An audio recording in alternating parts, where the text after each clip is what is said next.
வணக்கம். நான் உங்கள் அஸ்ட்ரோ ராஜேஸ்வரி பேசுகிறேன். இன்றைக்கி கேள்வி பதில் அப்படிங்கிற தலைப்பில் கொடுக்கலாம். இனிமே வாரத்துக்கு ஒரு முறை கேள்வி பதிலாகவே போட்டுடலாம். நீங்கள் இதை பார்க்குறவங்க உங்களுக்கு ஏதாவது கேள்வி இருந்தால் ஒரு கேள்வி கேளுங்க. அதாவது பிளேஸ் ஆஃப் பர்த் கொடுங்க, ஆனா பெண்ணா அப்படின்னு கொடுங்க. எல்லா வீடியோவிலும் கொடுக்க வேண்டாம். கேள்வி பதில் அப்படிங்கிற வீடியோவில் மட்டும் கொடுங்க. ஒரு கேள்வி மட்டும் கேளுங்க, அந்த கேள்விக்கு நான் பதில் சொல்கிறேன். இப்போ பார்க்கலாம் வாங்க. ஒருத்தங்க கேள்வி கேட்டிருக்கிறாங்க. என்ன கேள்வி அப்படிங்கிறத பார்க்கலாம். அவங்க ஸ்ரீனிவாசன் அப்படிங்கிறவங்க கேட்டிருக்கிறாங்க.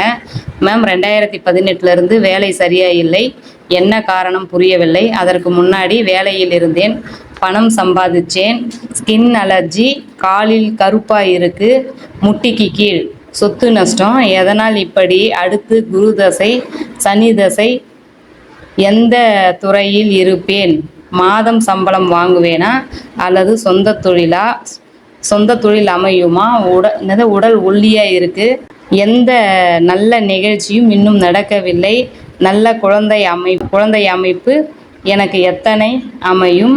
டேட் ஆஃப் பர்த் கொடுத்துட்டாங்க, சிம்ம லக்னம் அப்படின்னு கொடுத்துட்டாங்க.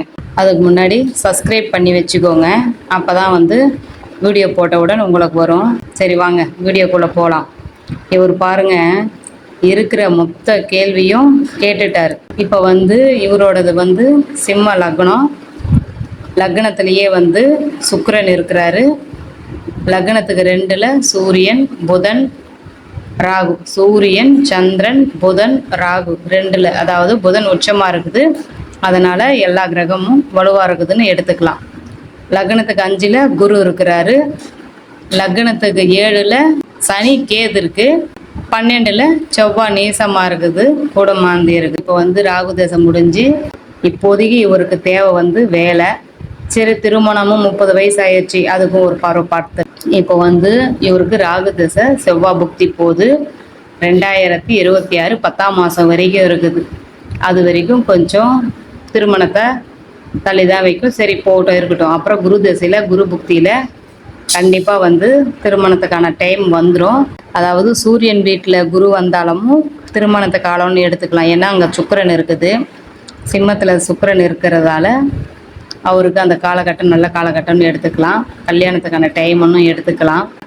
என்ன 3க்கு அதிபதி இல்லையா, அதனால் ஆல்ரெடி நம்ம சொல்லியிருக்கோம். 2க்கு அதிபதி ஆட்சி உச்சமானாலும் 7க்கு அதிபதி ஆட்சி உச்சமானாலும் திருமண தடை 32 வயசு கூட ஆகும் அப்படின்னு சொல்லியிருக்கிறோம். அதே மாதிரி தான் இவருக்கு பாருங்கள், 2ஆம் அதிபதி புதன், 7க்கு அதிபதி 8ல் போய் கேது ராகு, அதாவது ராகு கேது கூட வக்ர கிரகம் இருந்தால் வலுன்னு எடுத்துக்கணும். அவரும் வலுவாக தான் இருக்கிறாரு. குடும்ப வாழ்க்கையெல்லாம் நல்லா தான் இருக்கும். ஜாதகம் நல்ல ஜாதகம் தான். இப்போ வேலைக்குன்னு பார்த்தா கொஞ்சம் வேலைக்கே போங்க. ஏன்னா 5க்கு அதிபதி தசை நடக்குது, கொஞ்சம் கேர்ஃபுல்லாக இருங்க. நான் ஆல்ரெடி வீடியோ போட்டிருப்பேன், போய் பாருங்கள். குரு வக்ரமாக இருந்தாலும் கொஞ்சம் தப்பிக்கலாம். ஆனால் இங்கே குரு வக்ரம் கிடையாது. 5க்கு அதிபதி ஆட்சியாகி நல்லா பலமாக சுக்கர நட்சத்திரத்தில் உட்காந்துருக்குது. சுக்கிரன் கால் வாங்கி இருக்குது. அதனால் இப்போதைக்கு நீங்கள் வேலைக்கு போகிறது பெஸ்ட்டு. சனி 10ஆம் பார்வையாக குருவை பார்க்குது. திருமணத்தை ஆனதுக்கப்புறம் நம்ம சொந்த தொழில், அதுவும் அதிகமாக இன்வெஸ்ட்மெண்ட் பண்ணி நீங்கள் பண்ண வேண்டாம். ஆல்ரெடியே பிரச்சனையில் தான் இருப்பீங்க. ராகு தசை எல்லாத்தையும் விரிவுபடுத்தி விட்டுட்டு இருக்கோம். அதனால் எதனால கிரிப்டோ கரன்சி, ஷேர் மார்க்கெட் எது அதில் போட்டிங்கன்னு தெரியல. ஆனால் ராகு புதன் இல்லையா, அதனால் கொஞ்சம் சிக்கலில் இருக்கும். நீங்கள் நான் சொல்கிறது சரியாக தப்பான்னு கொஞ்சம் கமெண்ட்ஸில் சொல்லுங்கள், ஓகேங்களா. சொந்த தொழிலும் வேண்டாம், தற்போதைக்கு சொந்த தொழில் வேண்டாம். ஏன்னா கடன் வாங்கி தொழில் பண்ணாலும் திருப்பும் கடனால் 5க்கு அதிபதி தசை கடனை உற்பத்தி பண்ணி விட்டுரும். அதனால் கொஞ்சம் ஜாகிரதையாக இருங்க. நீங்கள் சொல்யூஷன் அப்படின்னு எடுக்கிறப்போ அதாவது எங்ககிட்ட தான் வரணும் அப்படின்றது ஒன்றும் கிடையாது. எந்த ஜாதகர்கிட்ட போனாலும் ஒரு தரத்துக்கு 2 தரம் கன்சல்ட் பண்ணிங்கன்னு செய்யுங்க, ஓகேங்களா. மற்றபடி வேறு ஒன்றும் இல்லை. ஜாதகம் நல்ல ஜாதகம் தான், நல்லா தான். ஜாதகத்தில் நல்லா ஒரு பிரச்சனையும் இல்லை. திருமணம் மட்டும் கொஞ்சம் லேட் ஆகிறதுக்கான நிறைய அமைப்பு இருக்குது. ஏன்னா 2க்கு அதிபதி உச்சமாக இருக்கிறதுனாலையும் 7க்கு அதிபதி வக்ரமாய் ராகு கேது கூட சேர்ந்துருக்கிறதுனாலையும் கொஞ்சம் லேட் ஆகலாம். மற்றபடி வேறு ஒரு பிரச்சனையும் இல்லை. ஜாதகம் நல்ல ஜாதகம் தான். நான் சொல்கிறது சரியா தப்பா அப்படின்னு சொல்லிட்டு கமெண்ட்ஸில் சொல்லுங்கள். உங்களுக்கு வந்து ஆசை வந்து உற்பத்தி பண்ணி விட்டுட்டு இருக்கும். 11ஆம் அதிபதி உச்சம், ராகு கூட இருக்கிறதுனால, ராகு வந்து எப்போவுமே பிரம்மாண்டத்தை குறிக்கும். கூட 11ஆம் அதிபதி, 2க்கு அதிபதி, குடும்பத்துலேயும் வந்து ஒன்றா சேர்த்து எல்லாம் எதுலேயோ வந்து லாக் ஆகிட்டு இருப்பீங்க.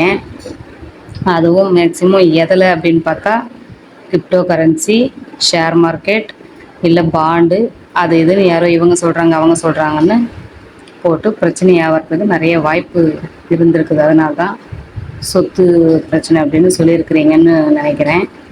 சரிங்க, சொந்த தொழிலில் பண்ணலாம், பிரச்சனை இல்லை. குரு திசையில் வேண்டாம்.